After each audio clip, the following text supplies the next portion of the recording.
Hey, you kiddos, time for the daily bread. Let's finish up Jesus' parable today. Let's hear today's tract.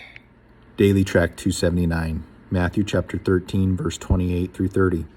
And he said to them, A man who is an enemy has done this. So that the servant said to him, Is it your will that you should go and gather them up? And he said, No, lest perhaps in gathering the weeds you might also root out the wheat together with it.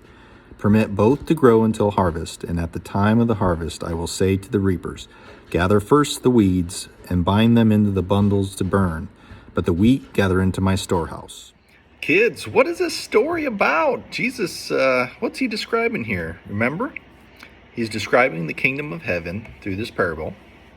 He starts out with a farmer, planting these good seeds in a field, and then an enemy comes along and plants some weeds within the good plants.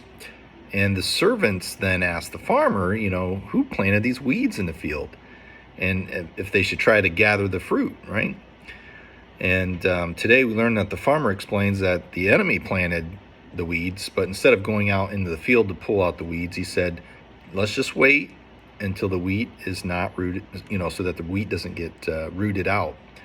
Because if you go out and trying to get those weeds out, it'll pull up some of the good wheat.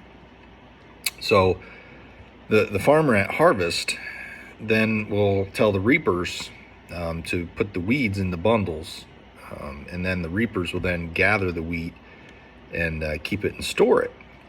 So Jesus is telling us this story. So can you figure out who the farmer is? Who's the enemy? Who are the servants? Who are these reapers? What do the weeds represent? What does the wheat represent? What's this burning? Why are they burning them? What would be the storehouse? Any ideas? I think you may have some ideas. We have all these pieces to the story, and starting tomorrow, we're going to start to learn what all these pieces mean and represent. God bless. I love you.